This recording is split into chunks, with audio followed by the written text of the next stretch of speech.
전도서 1장 2절에 헛된 이야기, 헛되고 헛되니 헛되고 헛되도다가 12장 8절까지로 이것이 이어진다라고 말씀드렸습니다. 이 중간에 때로는 긍정적으로 보여지고 또 우리가 은혜를 받을 만한 그런 내용이 있다 할지라도 사실상 그 문맥과 줄거리는 결국은 헛된 것을 말하고자 하는 것이다 라고 제가 지금까지 계속 설명을 드렸습니다. 이 말씀의 문맥이 그렇게 중요한 이유는 이단들은 어느 한 구절과 어느 한 부분만을 따오는 그런 방식을 취하죠. 우리도 곧잘 우리 어떤 생각을 전개할 때 어느 부분만 가지고 와서 내 생각을 구성하기가 쉬운 자들입니다. 욥기에 보면 내 시작은 미약하였으나 네 나중은 심히 창대하리라 하는 이런 말씀도 사실상 문맥을 보면은 긍정적인 말이 아닙니다. 욥의 세 친구가 욥을 사실은 닦아세우고 몰아세우기 위하여 했던 말 중에 한 구절이 되는 것입니다. 그래서 욥기를 잘 이해하고 있는 사람들 눈에는 늘 식당을 갈 때마다 그 앞에 걸려있는 내 시작은 미약하였으나 네 나중은 심히 창대하리라는 말씀이 눈에 거슬릴 수밖에 없는 것이지요. 우리는 전도서를 통하여서 중간중간에 어떤 긍정적인 결론에 도달하는 것을 봅니다. 그러나 이것도 헛되어서 또 다르게 그리고 또 다르게 계속 찾아가는 것입니다. 이런 식으로 해서 결국 찾아간 그 길이 해 아래서 하늘 아래서 인생들의 수고하고 사는 모든 삶이 헛되고 헛되더라. 그런데 지금 전도서 1장 2절부터 12장 8절이 갖는 신앙의 구조가 있습니다. 하나님을 이야기하더라도 중심이 자기입니다. 사람이죠. 사람이 중심이 됩니다. 전도서에서는 지혜라고 말하지만 오늘날 우리 용어로 말하면 이것은 이성이라고 말할 수 있습니다. 우리 사람의 이 사고와 논리적인 그 작용인 이성적 작용, 이것이 하나의 도구가 되어서 인생의 의미를 찾고 하나님이 하시는 일, 그것을 추적해 가는 이 방법론이 전도서의 1장 2절부터 12장 8절까지의 줄을 이루게 되는 것입니다. 아니, 줄을 이루는 게 아니라 이것이 전부인 것입니다. 쉽게 말하면 사람으로부터 출발된 모든 사고, 사람의 생각으로부터 시작된 모든 어떤 이론과 분석과 모든 파악은 결국은 다 허망한 것이 되고 헛된 것이 될 수밖에 없다라고 하는 것을 전도서가 우리에게 보여주는 것입니다. 그래서 이전에 말씀드렸지만 고린도전서 1장 21절에 보면 사람이 자기 지혜로 하나님을 알 수 없으므로, 쉽게 말하면 사람으로부터 출발된 모든 이 하나님을 향한 화살표의 이 방향은 결국은 하나님을 제대로 알 수 없게 된다라는 것입니다. 사람이 자기 지혜로 하나님을 알 수 없는 거로, 하나님께서 그래서 그 다음에 택하신 방법이 무엇이냐면 하나님 당신 자신을 사람에게 전도해 주시는 방식으로, 전도의 미련한 방식으로 사람들을 구원하시기를 기뻐하셨다라고 말씀하는 것입니다. 이 화살표의 방향의 차이가 고린도전서 1장 21절에 분명히 기록이 되어 있습니다. 사람이 자기 지혜로, 사람에서 출발한, 자기 지혜에서 출발한 이 화살표, 하나님을 향한 사람의 모든 추구는 다 헛된 것이 됩니다. 알 수 없는 것이 되고 깨닫지 못하는 것이 되기 때문에 그렇습니다. 왜 그렇습니까? 사람이 따라서 합시다. 어두워졌습니다. 에베소서에 나오는 말씀입니다. 저희 총명이 어두워지고 저희 지각이 둔하여졌도다. 두 가지 이유 때문에 사람은 하나님 앞에서 어둡습니다. 첫째는 피조물이라는 그런 조건입니다. 여러분, 피조물이 창조주 수준이 될 수 있을까요? 절대 그렇게 되지 못합니다. 그래서 사람은 창조될 때부터 창조주와 피조물 사이에 그 간격을, 하나님과 인생들 이 사이의 간격을 이루고 있는 것을 우리가 알아야 되는 것입니다.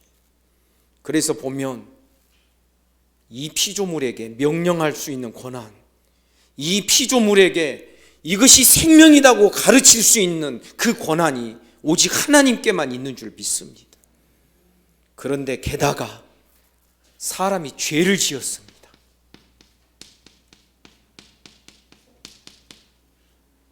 죄는 사람을 더 깜깜하게 만듭니다. 죄는 죄의 눈을 갖게 합니다. 죄가 욕심을 통하여서 죄가 장성하게 되면 결국은 사망의 안목을 갖게 됩니다. 죄로 어두워지고 죄로 허망해진 인생들임을 성경이 말씀하고 있는 것입니다. 그러므로 사랑하는 성도 여러분, 우리는 성경을 볼 때에, 특별히 신학교에서 인간론을 배울 때에, 우리 인간이 어떤 모습이냐 하는 것을 배울 때에 딱 한마디로, 마지막에 모든 과정 끝나고 한마디로 요약해서 답할 수가 있습니다. 뭡니까? 인간은 죄인입니다. 그래서 또 한마디로 또 요약을 하지요. 인생아, 네 주제를 알라. 네가 어떤 존재인지, 피조물인 주제에 창조주를 넘보고 있고, 더군다나 죄를 지어서 어두워지고 또 깜깜해진 자임에도 불구하고 하나님이 어떻쿵 저렇쿵, 하나님이 어떠니 저떠니 하면서 네가 하나님을 감히 판단하고 하나님 하시는 일을 함부로 네가 항변할 수 있겠는가? 사랑하는 여러분, 저와 여러분 우리 모두는 우리 주제를 아는 자들이 되기를 주님의 이름으로 축복합니다. 주제를 아는 우리들이 되어야 됩니다. 내가 어떤 사람인지, 내가 어떤 피조물인지, 내가 어떤 죄인인지. 그래서 누가복음 18장에 보면 주제를 모르는 자의 기도와 주제를 아는 자의 기도로 나뉘어집니다. 바리새인은 기도 시간에 세리를 공격합니다. 나는 저 세리와 같지 아니함을 인하여 감사합니다. 여러분, 우리 기도가 이렇게 사용되지 않기를 간절히 소원합니다. 그러나 바리새인은 남을 생각할 겨를이 없습니다. 나는 죄인으로소이다. 감히 하늘을 우러러보지도 못합니다. 가슴을 치면서. 여러분, 신앙의 모습과 형태를 가장 적나라하게 알 수 있는 그런 지점이 있다면 우리의 기도하는 모습입니다. 기도가 없는 것도 신앙이 없는 것이고, 기도를 안 하며 사는 것도 교만한 것이고, 기도를 하더라도 자기가 강화되는 기도, 자기를 변명하는 기도, 더 나아가서 다른 사람을 공격하고 다른 사람을 고치는 기도, 이렇게 하려는 이 기도는 결국은 자기 중심적인 그런 태도밖에는 안 되는 것이죠. 자기 주제를 모르는 바리새인보다도 자기 주제를 아는 세리가 의롭다 하심을 받고 내려갔다라고 우리 주님은 그 비유를 통하여 말씀하고 있는 것입니다. 어찌됐든 전도서가 계속해서 시도하는 이 모든 시도마다 때로는 이것이 안 되니까 여기에 와서 보니 그래 이거야 했는데 그 다음에 보니 또 문제가 생겨서 다른 길을 찾아가고, 여기 와서 또 잠정적으로 임시적인 어떤 결론에 도달하게 됩니다. 아, 그래, 사람이 해 아래서 살 때에 먹고 마시며 즐기며 사는 것보다 더 좋은 것이 없어. 막 여기까지, 쾌락주의까지 나오는 것이죠. 그런데 보니까 먹고 마시며 사는 것도 자기가 원한다고 해서 되는 것이 아니더라. 가만히 보니 이것도 하나님의 손에서 나는 것이더라. 결국은 하나님이 자기 멋대로 하시는 분이네. 내가 원하는 것은 원하는 대로 안 해주고 주지 아니하시고, 원치 않는 미련한 자가, 하나님 모르는 자가 더 잘 되는 모습도 있고, 더 나아가서 전도자는 무엇을 보게 되냐면 하나님이 어떤 사람에게 복을 주셨습니다. 그런데 그 복 때문에, 하나님이 주신 복 때문에 하나님을 두려워하지 않습니다. 내가 보니 이것도 해 아래서의 큰 패단이더라. 전도자는 그렇게 말을 하는 것입니다. 지혜가 좋다라고 잠정적으로 이야기도 합니다. 그러나 지혜도 다른 것이 뒷받침되지 않으면 그렇게 비천해 보이고 멸시를 받더라 하는 것입니다. 그래서 우리는 전도서의 흐름을 따라서 우리 성도들이 신앙의 사고 훈련을 할 필요가 있습니다. 지난 주일 본문 6장 12절에서 전도자는 마침내 한 가지의 출구를 또 생각해내게 됩니다. 헛된 생명의 모든 날을 그림자같이 보내는 일평생에 사람에게 무엇이 낙인지 누가 알 것인가.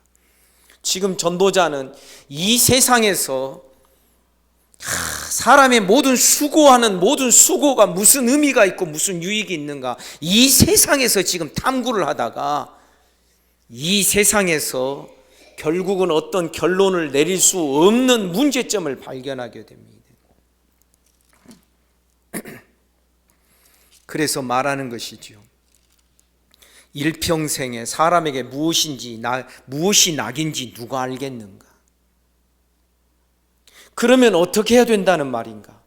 사람이 사는 지금의 이 세상에서 우리의 인생의 의미를 말할 수 있는 자가 아무도 것도 없고, 이것이 인생의 참뜻이다 하고 붙들었는데 그것도 역시 부조리가 들어있고 모순이 들어있고 잘못된 것이 들어있는데, 그렇다면 우리는 사람이 사는 동안 여기서 볼 것이 아니라 그 후에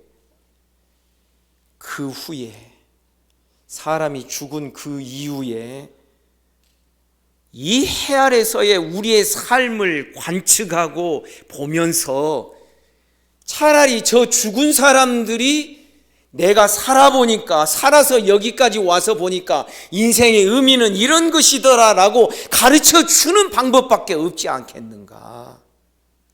지금 여기까지 그 생각이 미치게 되는 것입니다. 여러분, 그러면 얼마나 편하고 좋겠어요. 죽은 아버지가 오셔가지고, 야, 내가 지금까지 살아보고 여기까지 와보니까, 죽어보니까 너 그렇게 살면 안 돼.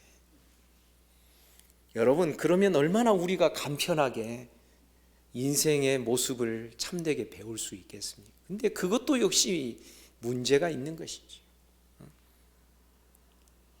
이 부분을 말할 때 무엇이 생각나냐면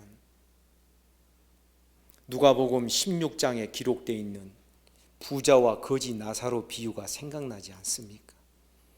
나중에 부자는 아브라함에게 요청합니다. 나와 같이 함께 죽었던 이 나사로를 살려서 내 가족들, 내 아이들, 내 가정에 보내주셔서 이 상황을 그대로 증언하게 하시고, 죽은 자가 살아 돌아와서 이 지옥의 상황, 아버지가 부자로 살았지만 지옥불에 던져졌다라는 것을 이렇게 다 전하면 그들이 죽은 자가 살아 돌아오면 믿을 것 아닙니까? 근데 하나님이 그렇게 하십니까? 안 하시는 것이죠. 아브라함이 뭐라고 대답합니까? 이 땅에는 선지자와 말씀 전하는 자들이 있는데 그들의 말을 듣지 않으면 죽은 자가 살아 돌아와서 말을 해도 듣지 아니할 것이다. 지금 전도자는 비슷하게 이제는 출구가 그것밖에 없지 않는가? 그 후에 해 아래서 무슨 일이 일어날 것을 누가 능히 그에게 고할 것인가? 해 아래서의 일을 해 밖에서, 하늘 아래서의 그 일을 하늘 밖에서 거기까지 가본 사람이 와서 우리에게 무언가를 이야기해 줄 수 있고 고해 줄 수 있다면 얼마나 좋을 것인가. 그러나 누가 능히 그것을 말해 줄 사람이 어디 있겠는가. 이런 오리무중에 갈팡질팡하는 그런 상황 속에 전도자가 스스로 빠지게 되는 것입니다. 그러면서 죽음을 노래합니다. 7장 1절 좋은 이름이 좋은 기름보다 낫고, 좋은 이름이라는 것은 죽은 이후에 그 이름을 말하는 것입니다. 좋은 이름이 좋은 기름보다 낫고 죽는 날이 출생하는 날보다 나으며, 얼마나 염세적입니까? 얼마나 비관적입니까?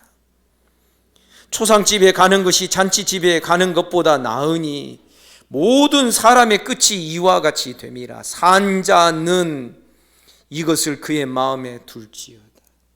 왜 초상집이 낫다 그럽니까? 더 진실에 접근할 수 있는 더 가까운 곳이기 때문에. 왜냐하면 죽어서 이 세상에서 죽기 직전에, 죽음 이전에 이 세상에서 우리가 이 수고와 인생의 의미를 지금 파악하려고 하는데 도무지 답이 안 나오고 모순과 모순의 연속이고 막 얽히고 설키고 꼬여있는 일의 연속이 되는데, 그렇다면 이 세상에서는 모르기 때문에 저기 간 사람만이 그것을 말해줄 수 있는 것이 아니겠나, 이렇게 생각하다 보니까 차라리 사는 것보다 죽는 것이 낫구나. 죽어서 더 실체에 들어가고 더 실체에 접근하는 것이 더 낫지 않겠는가. 그래서 초상집에 가는 것이 잔치집에 가는 것보다 나으니, 여러분 뭐 그래요? 잔치집 가는 게 낫지. 안 웃으시네요. 근데 전도자가 초상집에 가는 것이 잔치집 가는 것보다 낫다고 하는 이유가 있죠. 이 인생의 제일 마지막 지점을 지금 전도자는 사모하고 있는 것이지요. 왜? 6장 마지막 절에 기록되어 있는 바대로 이 세상에 지금의 이곳의 삶의 진정한 의미를 알게 해주고 가르쳐 줄 사람은 저기 죽음 이후에 있는 저쪽에 있는 사람들이나 해줄 수 있는 것 아닌가, 이렇게 생각하기 때문에. 3절 슬픔이 웃음보다 나으면, 초상집의 슬픔이 잔치집의 웃음보다 나으면 얼굴에 근심하는 것이 마음에 유익하기 때문이니라.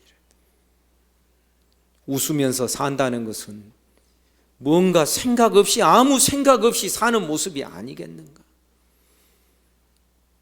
지금 해 아래서 수고하고 인생의 참된 의미를 깨달으며 살기를 원하는 전도자가 아무것도 깨닫지 못했으니, 어떤 결론에 도달할 수 없었으니 그의 마음에 근심이 사라질 수가 없는 것입니다. 4절에서도 말하지요. 지혜자의 마음은 초상집에 있으되 우매한 자의 마음은 혼인집에 있느니라. 가만히 보니 지혜자가 혼인집보다 초상집에 가서 묵상하고 생각하는 바가 더 깊은 것 같아요. 그래서 제가 말씀드렸지요. 저는 될 수 있는 대로 우리 성도들이나 성도들 가정에 장례가 생기면 입관식에 꼭 참석하고 싶어하는 마음을 가지고 있습니다. 그래서 모든 사람이 도달하게 될, 도착하게 될 이 마지막 평균대, 여기에 우리도 눕게 될 것이고, 안 믿는 자녀들이 있거나 안 믿는 친척들이 있을 때 그 평균대를 가리키면서 얼마나 전도하기가 쉽습니까? 인생이 허망해지기 전에, 여기에 눕기 전에 창조주 하나님을 기억하며 살아가야 된다는 전도서의 그 메시지를 간략하게나마 전할 수도 있기 때문에 그렇습니다. 사랑하는 성도 여러분, 1절부터 4절까지의 말씀에서 지금 전도자는 임시적으로 푸념식으로 지금 하고 있는 말이라는 것을 우리가 알아야 되는 것입니다. 그럼에도 불구하고 5절부터 7절까지에서 지혜의 뛰어남과 탁월함을 이야기합니다. 왜냐하면 4절에서 지혜자의 마음이 초상집에 있고 우매한 자의 마음은 잔치집에 있는 것을 보았기 때문에 그렇습니다. 그러면 지혜자가 우매자보다 아무래도 사는 방식이 더 낫지 않겠나. 그래서 5절에서 지혜로움을 말하지요. 지혜로운 사람의 책망을 듣는 것이 우매한 자들의 노래를 듣는 것보다 나으니라. 그래서 6절에 보면 우매한 자들의 웃음소리는 솔 밑에서 가시나무 타는 소리 같으니 이것도 헛되니라. 그런데 세상은 지혜로운 사람의 책망보다도 우매한 자들의 노래를 더 좋아한다는 이야기지요. 어느 정도까지 좋아하냐면은 우매한 자들의 웃음소리는 솔 밑에서 가시나무가 타는 소리 같으니 그랬습니다. 이게 뭡니까? 가시나무가 솔 밑에서 어떻게 탑니까? 팍팍 폭발합니다. 터집니다. 그러니 이것이 무엇을 뜻하느냐 하면 지혜자의 그 어떠한 마음보다도 지혜자의 말보다도 우매자의 웃음소리, 미련한 자들의 그 기쁨과 말소리, 기뻐하는 그 소리가 더 크게 들리는 이 세상이라는 것을 우리에게 가르쳐 주는 것입니다. 여러분, 지혜자의 말을 귀담아 듣는 사람 많지 않습니다. 그런데 우매자의 소리는 더 크게 목소리를 냅니다. 그러면 사람들이 그것에 더 솔깃합니다. 그런데 더 나아가서 7절에서 지혜의 한계를 또 보게 되는 것이죠. 탐욕이 지혜자를 우매하게 합니다. 지혜도 물질 앞에서는 꼼짝을 못하더라. 탐욕이 지혜자를 우매하게 하고 뇌물이 사람의 명철을, 지혜의 명철을 망하게 하느니라.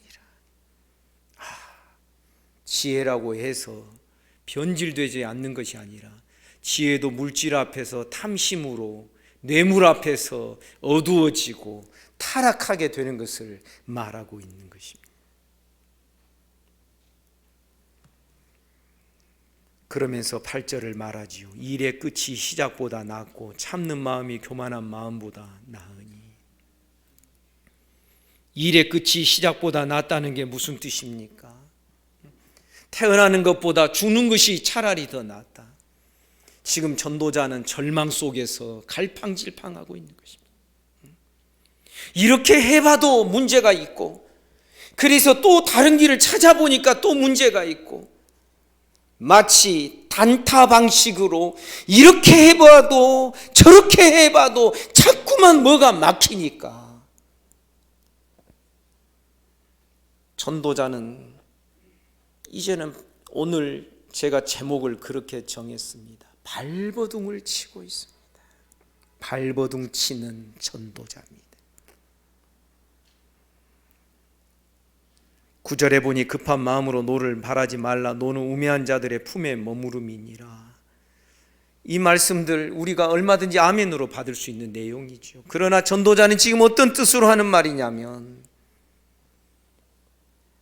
계속 항구적으로 옳은 길을 발견할 수 없으니까 그때 따라서 우리 미련하게 살지 말고, 우리 나중에 심판받을 짓 하지 말고 그때 따라서, 상황에 따라서 우리 바른 길을 쫓아가면 되지 않겠는가, 이렇게 지금 말을 하는 것입니다. 급한 마음으로 노를 바라지 말라. 노는 우매한 자들의 품에 머무릅니다. 우매한 자를 나중에 보니 누가 심판하신다 그럽니까? 하나님이 심판하십니다. 10절에 보니 옛날이 오늘보다 나은 것이 어찌미냐 하지 말라. 이렇게 묻는 것은 지혜가 아니니라. 옛날이 오늘보다 나은 것이 어찌미냐, 이건 지혜가 아니다. 지혜의 한계와 지혜의 어떤 문제점들을 쭉 이야기를 하는 것이지요. 그럼에도 불구하고 지혜의 아름다움을 노래하기도 하는 것입니다. 11절 지혜는 유상같이 아름답고 햇빛을 보는 자에게 유익이 되고, 12절 지혜의 그늘 아래 있음은 돈의 그늘 아래 있음과 같으나 지혜에 관한 지식이 더 유익함은 지혜가 그 지혜 있는 자를 살리기 때문이죠. 지혜 아래 사는 것은, 지혜를 가지고 사는 것은 돈의 그늘 아래 사는 것과 같다. 때로는 지혜가 우리를 평안하게 하고 안전하게 해주는 것 같기도 하다. 유익이 있다. 우리를 결국은 생명의 길로 인도할 수도 있을 것 같다. 그러나 사실 오늘의 본문의 말씀을 결정하고 조정하는 주된 말씀이 13절과 14절입니다. 하나님께서 행하시는 일을 보라. 하나님께서 굽게 하신 것을 누가 능히 곱게 하겠느냐. 형통한 날에 기뻐하고 공고한 날에는 되돌아보라. 이 두 가지를 하나님이 병행하게 하사 사람이 그의 장래 일을 능히 헤아려 알지 못하게 하셨느니. 지금 전도자는 어떤 마음으로 이 말을 합니까?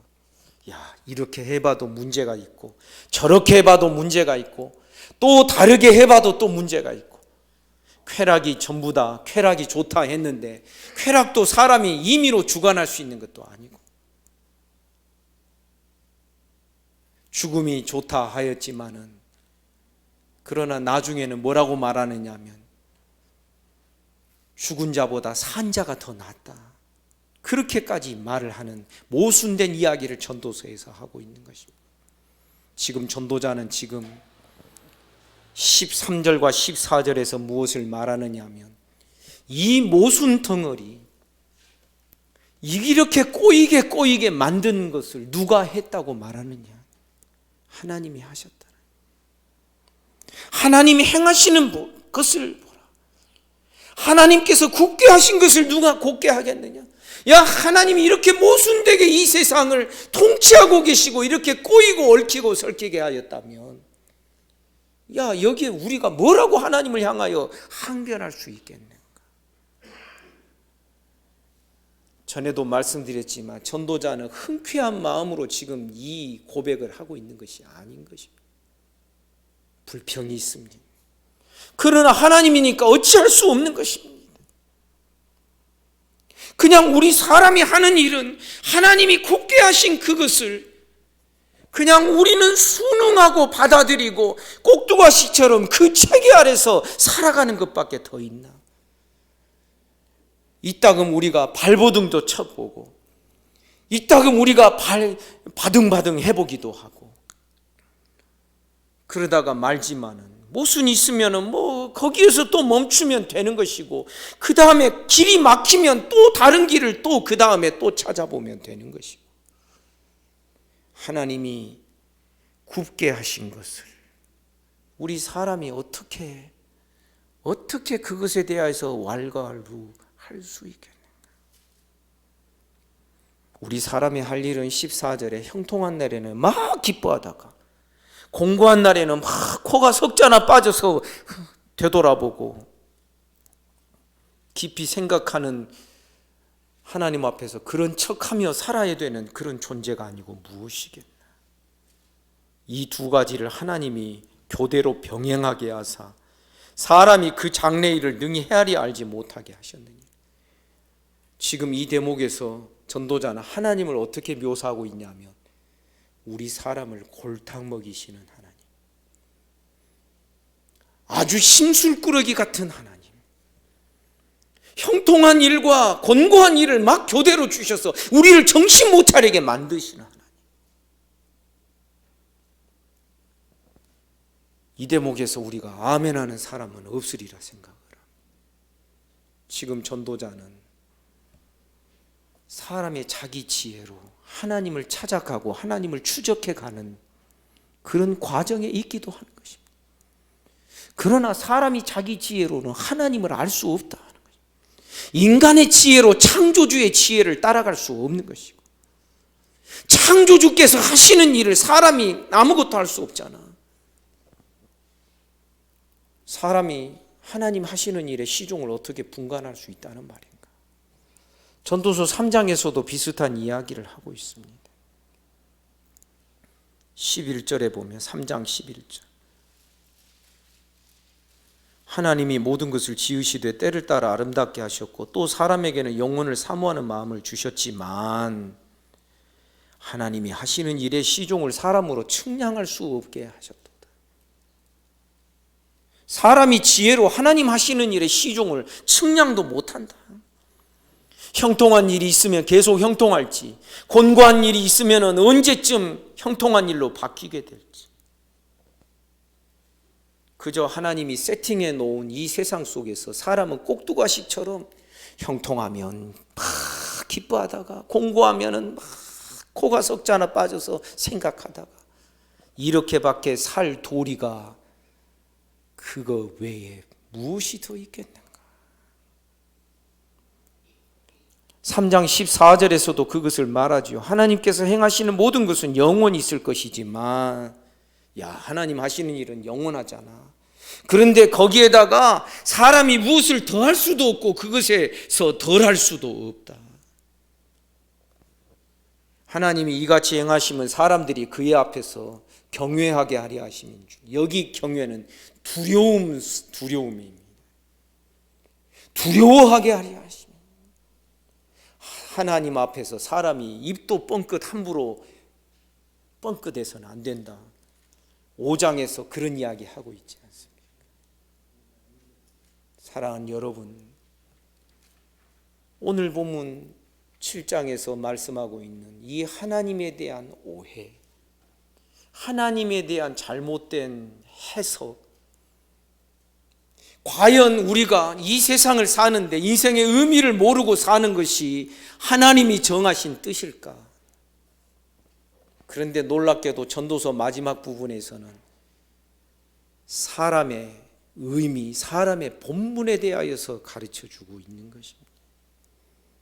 우리는 사람 자기중심, 자기로부터 출발된 자기 생각으로 형성된 자기 나름대로의 신앙,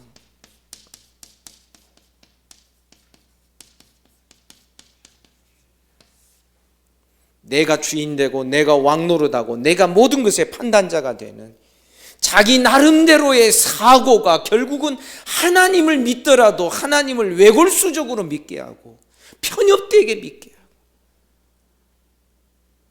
놀랍게도 그래서 그런지 전도서 7장까지 오는 동안 하나님의 하시는 일에 대하여 감사가 있고 기쁨이 있고 찬양에 대한 이야기는 한 단어도 지금 말하고 있질 않는 것이죠. 말이 나온 김에 말씀드립니다. 성도 여러분, 저와 여러분의 삶에 참된 평안과 참된 기쁨이 있기를 주님의 이름으로 축복합니다. 그것이 없다면, 감사가 없고 찬송이 없고 노래가 없다면 내 신앙은 분명히 문제 가운데 빠져 있는 것입니다.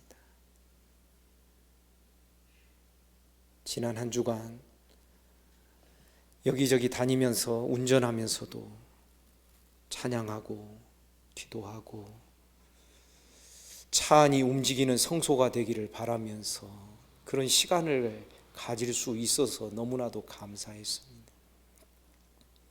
혼자 외로운 시간도 보냈습니다. 그런데 가장 우리의 문제점을 하나님께서 쉽게 깨닫게 해주시는 것이 구원의 기쁨이 있는가? 구원의 감사와 감격이 있는가? 즐거움이 있는가?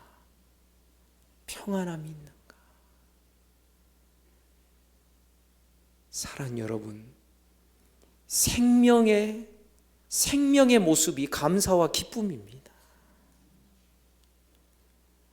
생명은 비타민 무슨 알약과 같이 그 생명의 어떤 알약을 먹으면 그것이 내 속에 들어와서 작동하는 그것이 아니라 생명은 하나의 인격이고 우리들의 삶의 모습이 되어야 하는 것입니다. 우리는 전도서를 통하여 그렇게 한뜻교회 강단을 통하여서 가르쳐줬던 자기 중심적인 이 자기 나름대로의 신앙이 결국은 어떤 함정에 빠져서 그 함정에서 허우적대며 빠져나오지 못하게 될 것인지를, 우리는 이 전도자가 굉장히 지혜를 가지고서 이미 다 탐구해 놓았다라고 우리는 말할 수 있는 것입니다. 이 말씀에 기초하여 우리는 주님의 말씀도 나온다는 것을 우리가 깨닫게 됩니다. 아무든지 나를 따라오려거든. 내가 누굽니까? 하나님 아닙니까? 예수님이 하나님 아니십니까? 누구든지 하나님의 아들이신 예수님, 하나님을 따라오려거든 자기를 부인하고 그랬습니다. 자기로부터 출발한 이 모든 것들을 다 부인하고, 우리는 하나님의 계시의 말씀을 통하여 이런 사고법을 배우고, 예수 그리스도의 사람들은 그 정과 욕심을 십자가에 못 박으며 그 지식에까지 새롭게 함을 입은 자라고 그랬으니, 에베소서에 말씀하고 있는 그 지식의 새로움은 바로 이 사람의 지혜의 새로움인 것입니다. 야고보서는 말합니다. 따라서 합시다. 위로부터 난 지혜는, 우리의 지혜가 어떤 지혜가 된다고요? 위로부터 난 지혜는 첫째 성결하고, 둘째 온유하고 양순하며, 그러나 땅에서부터만 난 지혜는 정욕적이고 탐심이 있고 서로 다투고 시기하는 것이니 이와 같은 지혜는 마귀적이다. 지금 전도자는 땅에서부터 난, 여기서부터 사람으로부터 출발한 사고를 지금 전개하고 있습니다. 그런데 이렇게 신앙생활하면 결국은 뭐다? 꽝이다. 그래서 우리 전도서 마지막 결론으로 전도서 12장을 다시 펴게 됩니다. 전도서 12장 13절,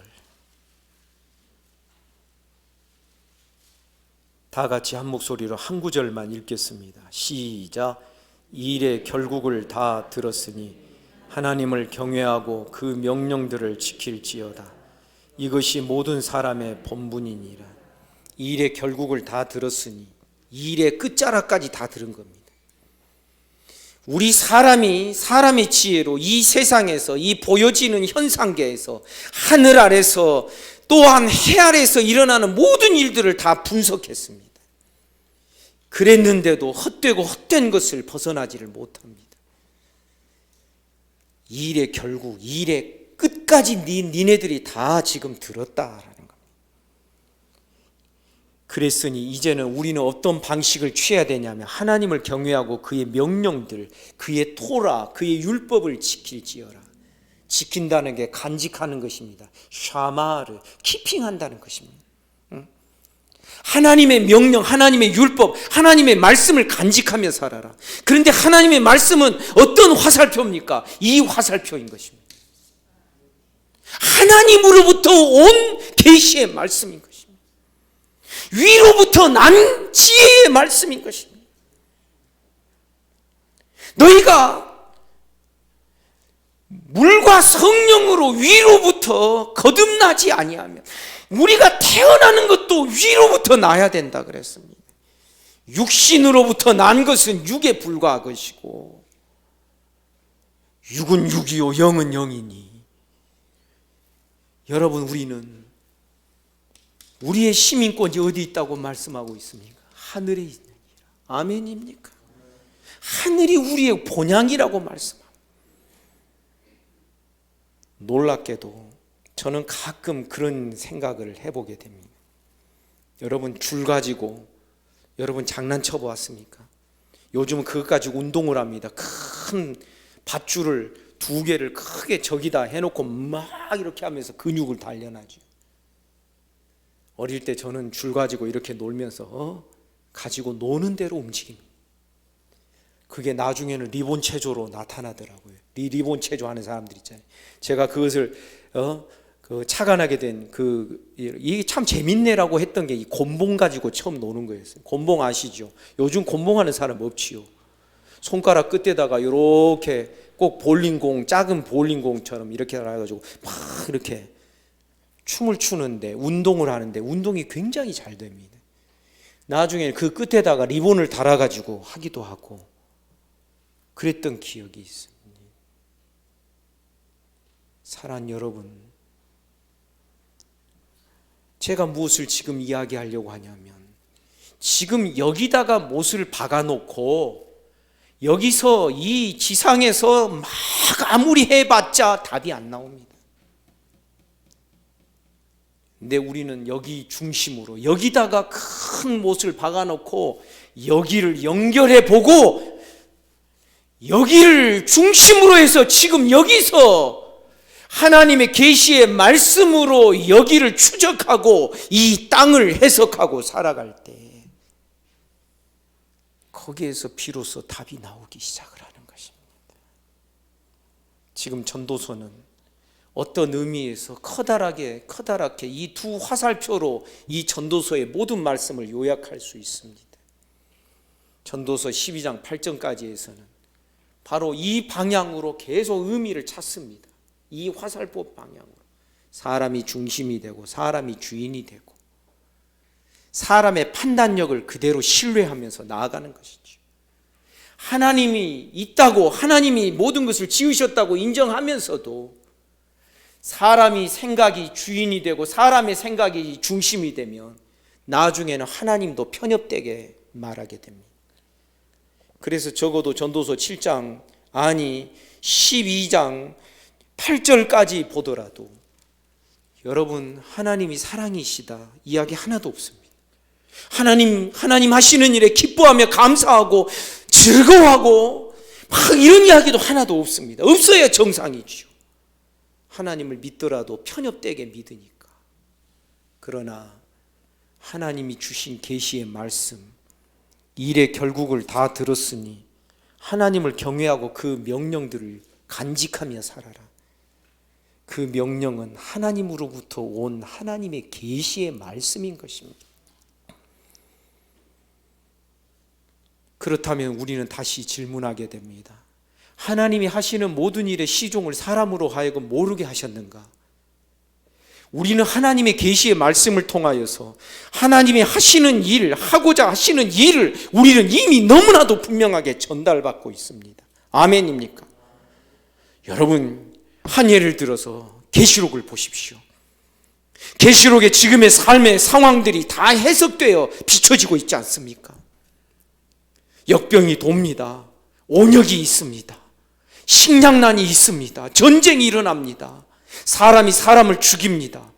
다 인류 역사에서 일어났고 지금도 일어나고 있고 앞으로도 일어날 일들을 하나님께서 다 그의 계시된 말씀으로 하나님의 비밀을 우리들에게 다 보여주시고 가르쳐 주신 것입니다. 전도자가 푸념했던 거와는 다르지 않습니까? 사람이 자기 생각으로 신앙생활하면요, 편협된 신앙을 가질 수밖에 없습니다. 그래서 우리는 어떻게 해야 됩니까? 말씀 안으로 들어가기를 주님의 이름으로 축복합니다. 주의 말씀으로 내가 빚어지기를 원합니다. 주의 말씀으로 내 생각까지 새롭게 되기를 원합니다. 주의 말씀으로 내 지식까지 새롭게 되기를 원합니다.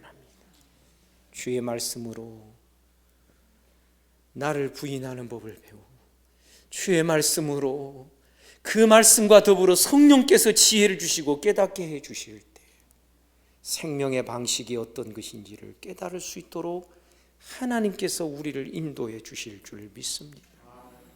그래서 우리는 이 혼탁하고 어두운 세상 속에서 자칫 잘못하면 이 허무함에서 허우적될 수밖에 없는 이 인생살이 속에서 하나님의 말씀의 빛을 따라서 하나하나 기쁨으로 감사함으로 주님을 의지하는 평안한 마음으로 때로는 고난도 겪는 것이고 지금 코비드 사태도 우리 믿는 자들의 마음에는 평안함이 있어야 되는 줄 믿습니다. 왜냐하면 이 모든 상황이 다 지금 하나님의 손에 있기 때문에. 아멘입니까? 그래서 이제는 우리가 사나 죽으나 다 주님의 것이니라.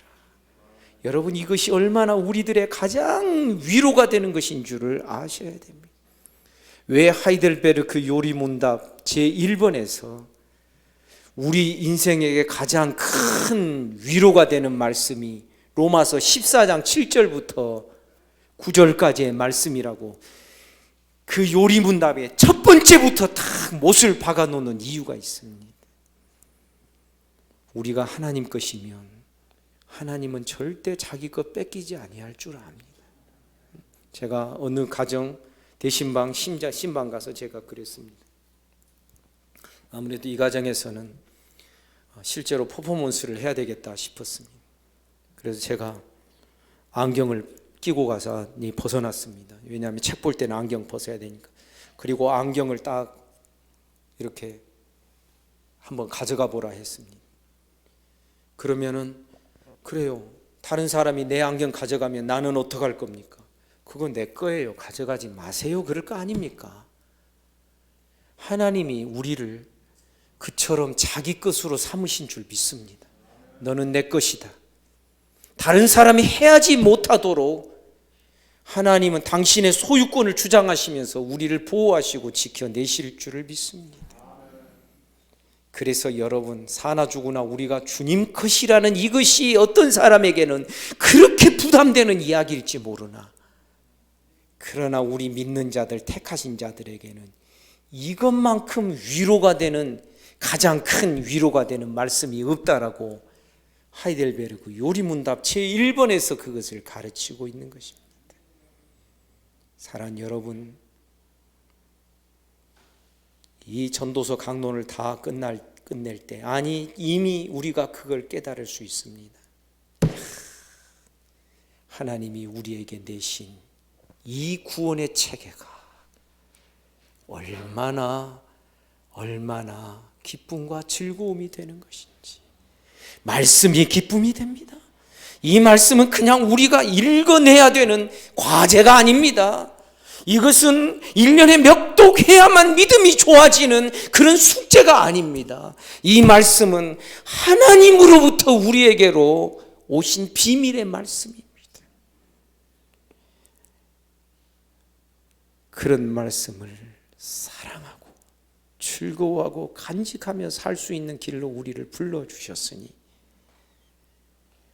여러분, 이 말씀을 등한히 하지 마시기를 바랍니다. 주의 은혜가 저와 우리 모두의 심령에 함께 하시기를 주님의 이름으로 축복합니다. 기도하겠습니다.